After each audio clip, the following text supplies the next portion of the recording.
Hey guys, I'm back with another video. Basically, this is a video that was requested by a few of you guys on my Instagram. It's Heyimhermit. It's linked in the description below. But in this video, I wanted to talk about something that I think is like really important to talk about, and it might like help some of you guys who are younger than me, who watch my videos. As you can tell by the title, this video is going to be about the things and the lessons I learned throughout my teen years, right? So I'm 19 years old, so I'm basically about to be an adult, and there's a lot of things that I've experienced, a lot of crazy things, a lot of good things, bad things that taught me a lot about life. So basically, in the beginning of my teen years, I was definitely a pretty weird kid. Now, this is because I was around a lot of people who were not very similar to me in the sense that they didn't like the same things that I like. Basically, I was like this emo ass kid, right? I was 13, I was emo as fuck. I was the only black emo girl I knew, like at my school. None of my friends were emo. They thought that listening to rock music and stuff like that was like funny, like they didn't make fun of that. None of my really close friends at that time listened to the same stuff that I did, and we were all pretty different people. And I think that the fact that I was true to who I was able to become friends with people who were more similar to me. Not to say that those group of friends weren't good people. They just were like going in a different direction than I was at the time. They were on a different vibration. And because I was true to who I was able to attract people who had the same interests. My best friend, who I met a little after I turned 13, who became my best friend into high school, she liked rock music and had the same interests. And if I were the kind of person who didn't express myself and who I like my interests, and I wanted to hide that, I would never meet people who were like me. And I know that that is something that is so hard for people, especially when you're becoming a teenager and you're getting older and you're starting to like different things, and there's so many different things that you can like, and there are things that are popular and things that a lot of people don't like, and it's kind of hard, but it's important to be true to yourself, even if it's hard at first. Once you actually start doing it, it becomes easy, because I didn't start dressing like fucking emo overnight. At first I loved it, like that whole scene. I liked the music, but I was a little nervous at first to, start dressing the way that I like, or even openly listen to the music that I like, or express the music that I like. But when I did, I made one of the best friends like I ever made, like, someone who was very, very similar to me. And I think that that's important to do. Another lesson that I had to learn coming into high school, and it's still something that I am learning to this day. I got actually a few different lessons out of this particular experience. At that time, I didn't really think I was getting anything out of it. I just thought it was really painful. But I got a few different lessons out of this experience. So when I first started high school, I was 15. I made a story time about this, so I'm not going to go too much into detail. But when I first started high school, I was talking to this guy. He was a few years older, and basically at the end of the day, he didn't want to be with me. He wanted to be with someone else. But I spent 10 months basically talking to him and like trying to prove my worthiness to this guy, right? And the thing is, the lesson that I had to learn was, one, people say things that they don't mean. You can't believe everything that people say to you, especially being like a teenage girl. And when you start dating, guys are going to say things to get what they want out of you, and maybe they're confused with what they're feeling, and they might not be intentionally trying to hurt you. But the point is not to trust anyone, because that's not a really good way to go about life. But the point is to, when you're talking to people, make sure you pay attention to their actions more than words. And don't believe that a guy loves you just because he says that he loves you. Don't believe that a guy wants to be with you forever just because he says he wants to be with you forever.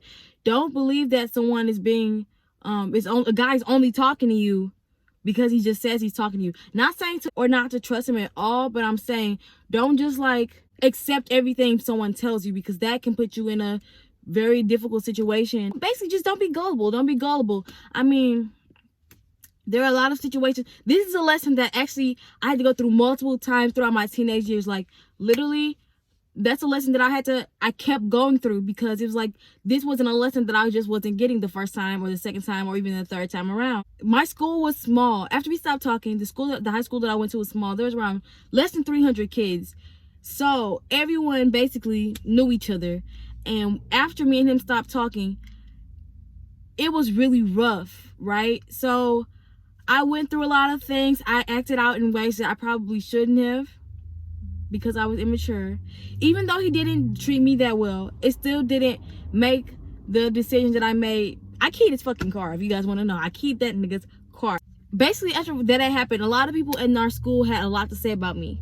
So a lot of people who never even spoke to me, you know, they've heard of me, but like people I never had a one-on-one conversation with, seniors, juniors. I was a sophomore at this time. Just everyone in my school, people in my grade, everyone. And I'm like, they had assumptions and things to say about me, and it really, really got to me like a lot. And it didn't help with the fact that I was heartbroken. This is also something that I had a lesson that I had to learn multiple times, because after I stopped talking to people, I would go through this cycle of reacting like so vengefully and like harshly. And the thing is, a lot of people, they don't like to look at what happened to you. They just like to look at how you react.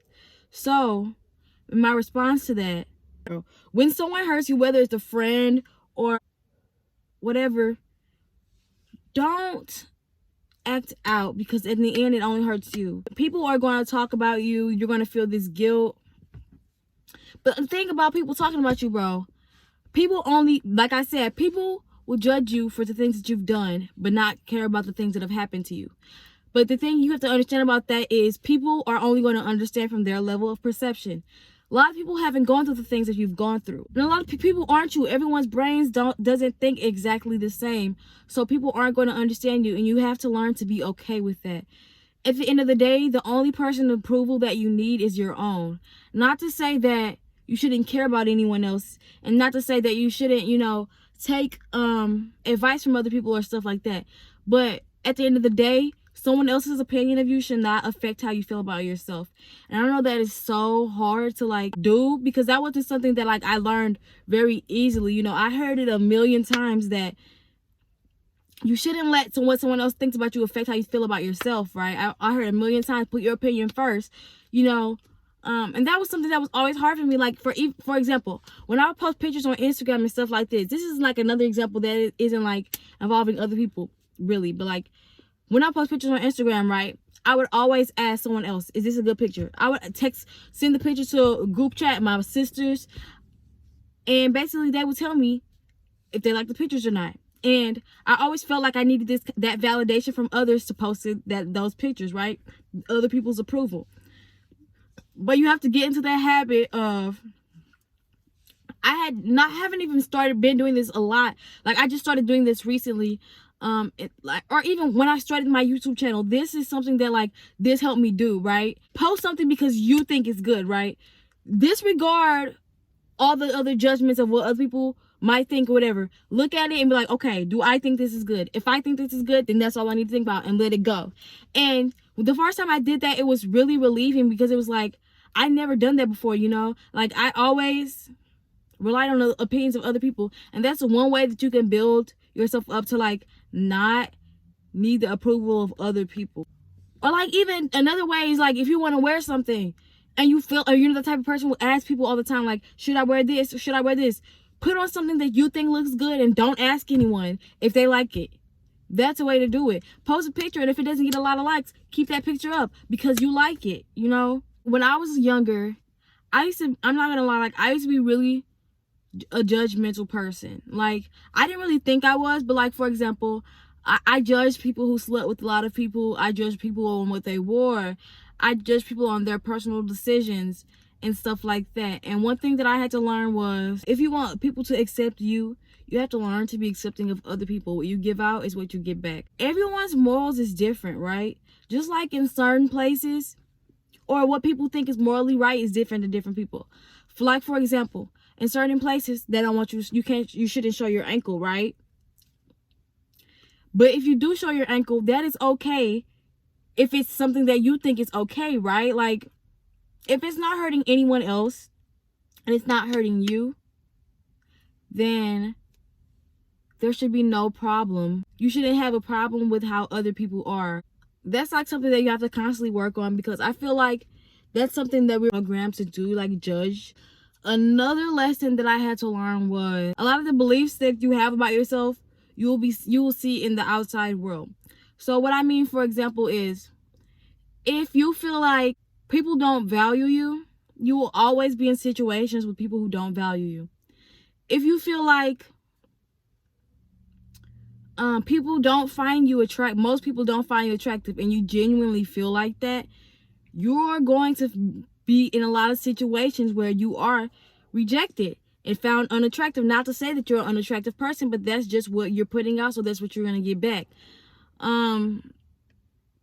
You have to be very conscious of the beliefs that you have about yourself, and that's something that I am still working on now, changing my subconscious beliefs about myself. If you think that all men are trash, all the men that you talk to are going to be trash. If you believe that people are not good, you're literally only going to see examples of that in the outer world, because that's your outer world is a reflection of your inner world. Another example of that that's not displayed in like terms of like seeing people would be if your mind is cluttered, disorganized, moods are all over the place, that can be reflected in your environment. For example, messy rooms, messy lockers, poor organization, and stuff like that. That's why you have to look at the things around you and the things that way you behave, and also just like your interactions with other people, and then see what that means about yourself. But that doesn't mean take that information and think negatively of yourself, but it means to go internally and say, okay, well, what is this reflecting from me internally? Here's another big one. Big one.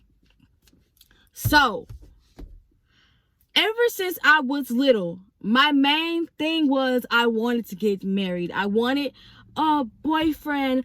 I loved fairy tales and stuff like that. Like, I loved to watch fairy tales. I loved romance movies.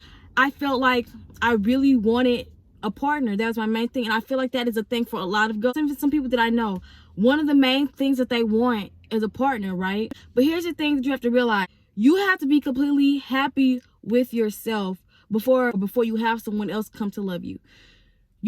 First I want to say you'll receive a reflection of what you believe about yourself.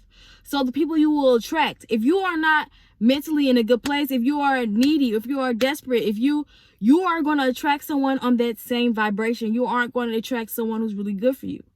Love will come when it's meant to come. But in that time, you need to find happiness with yourself. Enjoy spending time with yourself. You know, I know it looks so good seeing like relationship goals and stuff like that. Like, that was something, pictures and stuff like that. Like, that's so cute. And I'm not saying that shouldn't be something that you want, but I'm saying it should not be your priority, because there's so much more to life than a relationship. And I've talked to so many people that I realized, bro, that's not going to make you happy. Like, if you're not a happy person, that relationship is not going to make you happy. If you're going to that person to make you happy, they're not going to make you happy. And another thing, when you're young, boys, bro, I know this is stuff girls do not want to hear, but I'm telling you, boys can be a huge freaking distraction. Boys can be a huge distraction. I know for me anyway. When I went through my breakups, you can see that clearly reflected in my grades. Because my grades, the year my grades were the best was the year I didn't talk to any guys. I had straight A's, and that was the only year I had straight A's in high school. Seriously. And I think it had to do with the fact that my mind, like, wasn't on boys. Boys weren't such a distraction for me. Like, now I know there's a lot of girls who are still good and they have boy problems and stuff like that. But if you are one of the ones like me, when you're not emotionally in a good place, it is clearly reflected in your grades and stuff. I don't recommend relationships while you're like doing like schooling and stuff like that. I know I've always been the kind of person who, like, if I like someone, I like them a lot. I either don't like you or I like you a lot, and that's just how I was. But so if you're one of those people, it's probably not a good idea for you to date while you're still in school and stuff. Another lesson that I had to learn: it's okay to ask for help. Sometimes you have to scream and yell and be in people's faces to get heard, but that's sometimes the only way that you will get what you need, because no one at the end of the day is going to care about your problems as much as you do, because everyone else has their own problems, their own situations they're dealing with. Sometimes you have to fight to get heard, whether that's with school stuff, like you want your grade changed. That teacher's not going to change that grade unless you go and ask that teacher. If you need help with your mental health, No one's gonna get shit. No one. People aren't really paying attention. People are not really paying attention to you. So sometimes, I mean, sometimes they might be, but I mean, a lot of times they're not, because like I said, everyone has their own problems. So a lot of times it's up for you to get help. You have any mental health issues, you're sad, you have anxiety, you have depression, you're suicidal. It's up to you to ask for help. You hear about people committing suicide all the time because they feel like they had nobody. A lot of people would be here now if they had the courage to ask someone else, if they didn't feel guilty about asking for help. You shouldn't feel guilty for asking for help. For example, you want to do a certain kind of career. It's up to you to go ask a bunch of people who've been in that career before for advice. It's up to you. That's a thing about life. Things don't always happen for you. You have to make them happen. Alright guys, that's all for this video. I might make a part 2 for this video. If you guys like this video, like, comment, subscribe, share. Alright, bye guys.